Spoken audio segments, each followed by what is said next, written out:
On a freezing night in the middle of a snowstorm, Laya, a young woman living alone in a remote cabin, heard a knock at her door. Her heart raced as she gripped a fire poker, staring at the frosted glass. A deep voice called out through the howling wind. "Please, we need shelter. I'm not here to hurt anyone.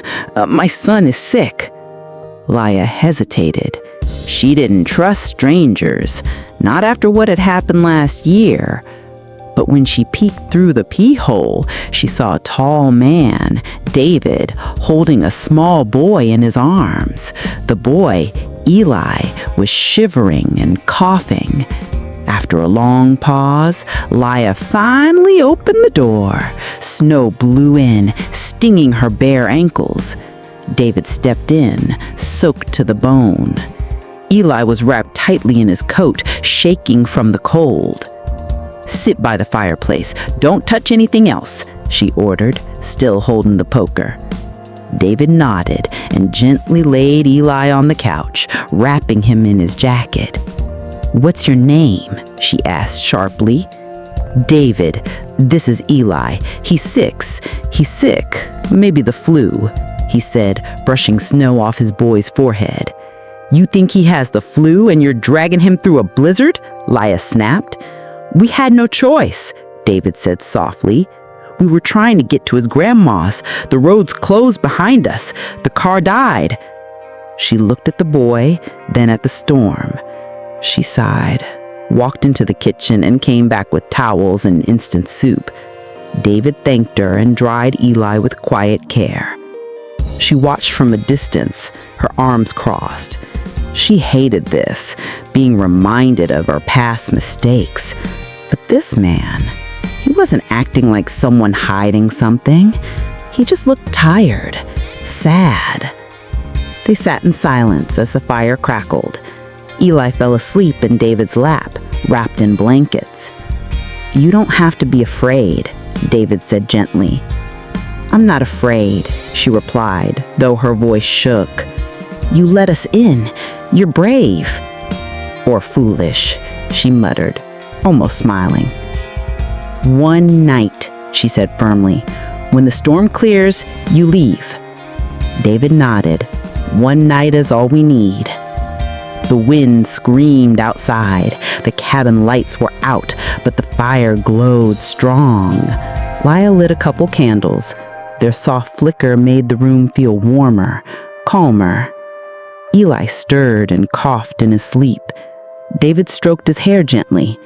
He looked less intimidating now, more human. "She used to love chicken noodle," he said suddenly. "His mom, she passed a few years back. I still make it because she would have." Laya looked at Eli, her eyes softening. "He's sweet and polite." "I try," he said, looking down. "He's all I've got." Laya stood. "I'll get a blanket." She went to her linen closet and reached for the softest quilt. Her grandmother's, white with little blue flowers. She rarely used it. When she came back, she saw David kneeling beside Eli, pressing a damp cloth to his forehead, whispering to him. He was using one of her nicest towels, and when he was done, he cleaned it and folded it just as she had. She stepped into the room and handed him the quilt. "It's clean and warm." He took it gently, his fingers brushing hers. "Thank you." They sat by the fire again, closer this time. Something had changed. The room didn't feel so empty anymore. "You didn't have to do all this," David said. "You didn't have to say thank you," she replied. They didn't speak much after that, but it didn't matter. The warmth in the cabin wasn't just from the fire anymore. The next morning, the world was buried in snow. The roads had vanished. Laya stepped out onto the porch and sighed. "Looks like you're stuck another day." David looked up from feeding Eli. "I'm sorry." "It's not your fault," she said, her tone softener now. "Let's make the best of it." That day, they fell into an unexpected rhythm. David chopped firewood out back with strong, steady swings. Laya cooked real soup this time, filling the air with the scent of garlic and thyme. He fixed things around the house without being asked. The leaky door, the loose hinge, even the coat hook. "You're handy," she said. "Years of fixing things I couldn't afford to replace," he replied with a smile. Eli's cough came back. Laya didn't wait. She brewed tea, cooled it, and helped him sip. She wiped his forehead with care, whispering soft stories as she comforted him. She even gave her old teddy bear. "You're okay, sweetheart," she said, her voice tender. Leia sat by Eli's bed, gently brushing his hair from his face. "You're going to get better," she whispered, her voice soft and steady. David stood in the kitchen, watching quietly. He didn't say anything, but his jaw tightened. He was used to doing everything himself, being mom and dad, doctor and protector. But seeing Leia care for his son so gently, so lovingly, stirred something deep in him. She didn't have to do this. She had no reason to help. But there she was, kneeling on the floor, humming a lullaby, wiping sweat from a child's brow who wasn't even hers. Later that afternoon, while Leia went to get more blankets, David stood outside the bedroom doorway and watched her. She was holding Eli's small hand in both of hers, still humming that same tune. The teddy bear was tucked beside him, and her golden hair fell forward as she leaned down to check his temperature again. Every move she made was filled with care. David had to turn away before she saw the tears building in his eyes. That evening, as the storm still raged outside, the cabin glowed with firelight. The three of them sat together in the living room. Leia told a fairy tale about a brave girl who tamed a snowstorm with nothing but kindness. Eli clapped when she finished. David tried to fold animals out of scrap paper. His moose had lopsided antlers, which made Eli giggle. Then, Eli pulled out a notebook and some colored pencils Leia had given him. He drew with intense focus, his tongue sticking out. When he finished, he tore out the page and held it up proudly. "This is you," he said to Leia, pointing at a figure standing in golden light. The picture showed a snowy cabin. Outside stood a tall man and a little boy.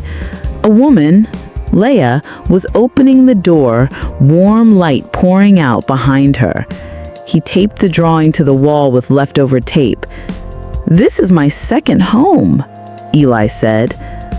Leia stared at the picture, unable to speak.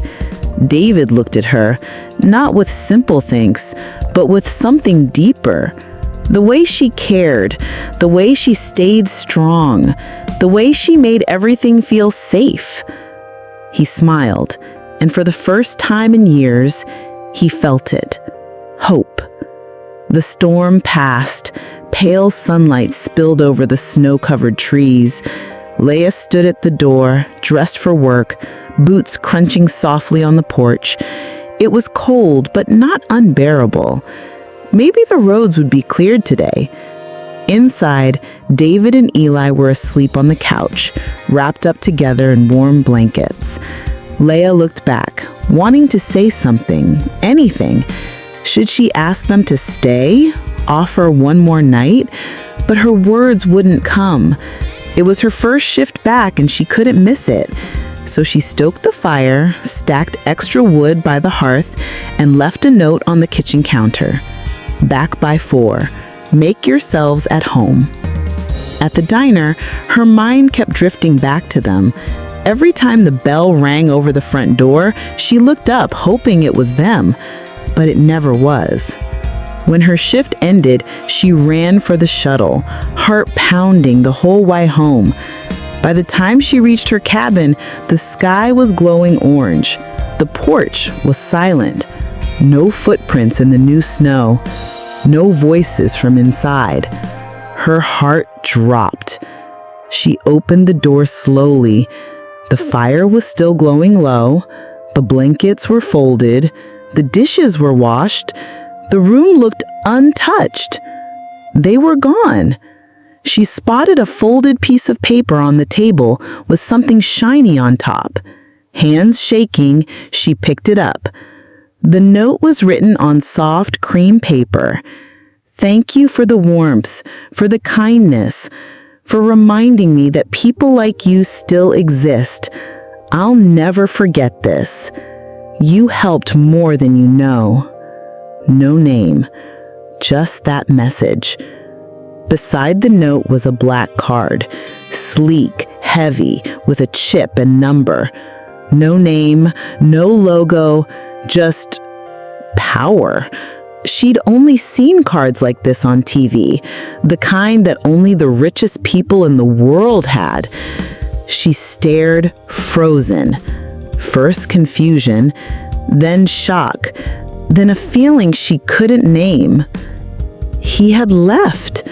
No goodbye, no explanation, no chance for her to say what had begun to grow in her heart. She sat on the couch where David had told stories just nights before, clutching the note, and for the first time in years, Leah cried. Not out of fear or pain, but from the ache of losing something she never expected to find. The next morning, Leah stood in line at the only bank in town. The black card was in her coat pocket, cold against her chest.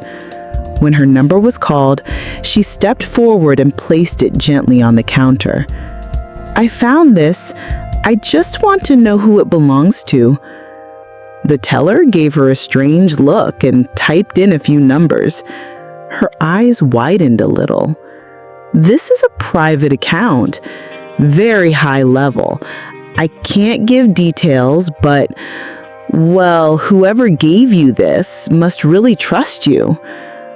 "I don't want the money," Leah said quickly. "I just needed to know." The teller nodded and handed it back. Leah tucked it away in a drawer at home. She never touched it again. Weeks passed. The snow melted. The world got quiet.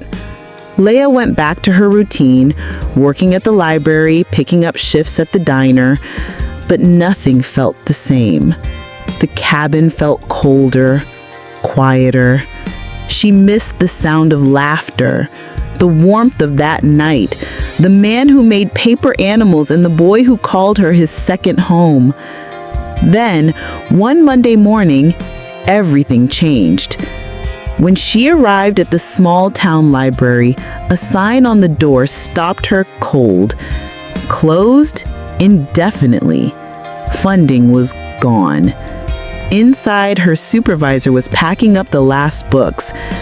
"I'm sorry, Leah. They shut us down. There's nothing we can do." 2 jobs gone in 3 months. Her savings dried up. The wood pile was low. The fridge almost empty. She sold crafts online, even listed her old typewriter, but nothing helped. Then came the letter. A thick envelope slipped under her cabin door. Her name written by hand. She opened it carefully. Inside was a formal invitation. "Dear Miss Leah Thompson, we invite you to a private interview for our new community outreach program at RN Holdings. You were personally recommended. All travel is arranged for you. Sincerely, David R., CEO, RN Holdings." Her hands shook. David. He remembered. And somehow, he had found her. Leah stood in the towering glass building, her mountain boots muddy against the marble floor. She clutched the letter tightly, heart thudding. The receptionist smiled. "Name? Leah Thompson. I have an appointment." "Yes, we've been expecting you. Take the elevator to the 32nd floor. Mr. Rivera will meet you there personally." "Mr. Rivera?" She blinked. The woman nodded, already dialing her headset. Yes, he's the CEO. Laya stepped into the elevator, her heart thudding in her chest. The numbers above the door ticked up slowly. Every floor brought a memory. Eli giggling by the fire, David handing her soup, his quiet thank you that snowy night. When the doors opened, everything fell silent. The office was big and bright, filled with glass and soft light. A woman in a navy dress greeted her and led her down the hall. There he was, David, standing tall by the window in a sharp charcoal suit. He looked strong, calm. As she stepped in, he turned around. Their eyes met. For a moment, everything froze. He smiled, warm, familiar, real. Laya, he said gently. She took a breath. David. He stepped forward, his hands relaxed by his sides. He looked just like she remembered, and yet more grounded, more certain. But his kind eyes were the same. "I was hoping you'd come," he said. "You invited me," she said with a nervous smile. "I hoped you'd say yes," he replied. He motioned to a cozy sitting area near the window. "Please, have a seat." She sat, holding the chair like it might float away. David grabbed a folder from a nearby shelf and handed it to her. Inside was a single sheet. Eli's drawing. The cabin, the snow, a woman at the door. "You kept this?" she whispered. "I took it that morning," David admitted. "Eli called you our angel. He would have wanted me to save it, so I did. Because that night, it meant everything." She looked at him, eyes wide. David sat across from her, leaning in. "I never meant to show up at your door. I didn't plan any of this. But since that night, I've thought every day about how to say thank you, how to repay something that can't be repaid." "You don't have to," Laya said quietly. "You gave Eli warmth, safety. You gave me hope, something I thought I'd lost for good." He paused. "I used to think power and control were the only way to build something strong. But you showed me that strength is kindness, quiet, brave, gentle." He stood, grabbed another folder, and offered it to her. "I created a new program, education, shelter, help for struggling families, all inspired by that night. And I want you to lead it." "Me?" Laya blinked. "You've lived it. You know what it means to help with nothing in return. That's the kind of leader this needs." She looked at the folder, then at him. "This isn't about money, is it?" He smiled. "It never was." She saw in his eyes something she hadn't felt in years, purpose. She nodded. "I'll do it. Not for the job, not for the title, but because she believed him." The weeks that followed brought a steady rhythm. Laya and David worked side by side, launching their new program, the Open Door Initiative. It helped single parents and homeless families find shelter, jobs, and support, built on the same kindness Laya had shown that snowy night. In every meeting, they were a team. David was practical and focused. Laya was fierce and full of heart. They didn't always agree, but they always listened to each other. She had never felt more respected, more seen. Each morning, a cup of coffee waited on her desk, just the way she liked it. 2 sugars, no cream, a dash of cinnamon. David never mentioned it, but she noticed. Some nights, they stayed late working. Others, he'd walk her to her car in silence, their shoulders brushing, words unspoken. Then came the gala, a big event at their newest center. Reporters, donors, city leaders, all gathered. Laya wore a simple navy dress and gave a speech about that stormy night, about soup, firelight, and a sick boy.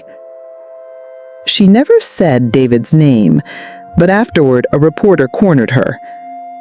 "Is your rise in RB because of your personal connection to Mr. Rivera?"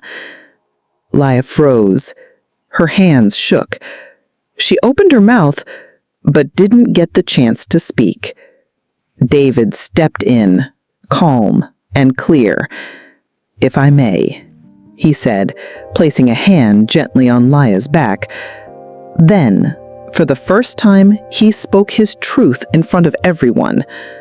"This woman changed my life. When I had nothing, no title, no power, she gave me and my son shelter, with no questions, no conditions. She didn't see a CEO. She saw two people in need and opened her door." He looked at Laya. The room fell silent. "Everything we've built came from that moment. If this company has done anything right, it's because of her heart." Applause broke out. Laya stared down at their joined hands, warm, strong, steady. Her chest ached in the best way. That weekend, David invited Laya and Eli somewhere special. She didn't know where until the final turn. Her breath caught. The cabin, restored, beautiful, just as she remembered. Her boots crunched on the steps. The front door still creaked. The air still smelled like cinnamon and pine. Above the fireplace, framed in glass, hung Eli's drawing. "You kept this," she whispered. David nodded. It was the first place he felt safe again, the first place we felt like we had a home. They cooked together, laughed. Music played softly. Eli ran through the rooms asking if they could stay forever. That night, Eli fell asleep under the same quilt Laya once wrapped around him. She stepped outside, arms crossed against the cold. David joined her. After a quiet moment, he turned to her. "Will you come with me?" They walked to the spot where she once opened her door to him. There, under the stars, David knelt down. He held out a simple silver ring. Inside it were 6 tiny words. "Thank you for opening the door." His voice was low. "I used to think I didn't deserve a family, that what I lost couldn't be found again. But you changed everything. With your hands, with your heart." He looked up at her. "I can't promise perfection, but I promise to always keep the door open. For you, for Eli, for whatever we build together." He held out the ring. "Will you open it again?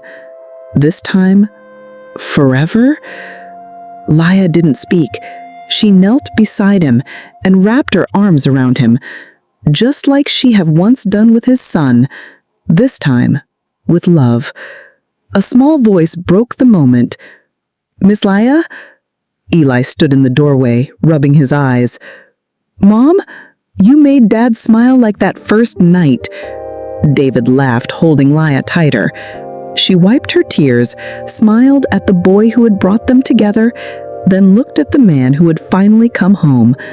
The snow kept falling, soft, silent, peaceful. No fancy crowd, no spotlight, just one cabin, one door, and a love that had quietly grown through kindness, courage, and one small choice to say yes. Because sometimes the most beautiful stories begin when we choose to open the door.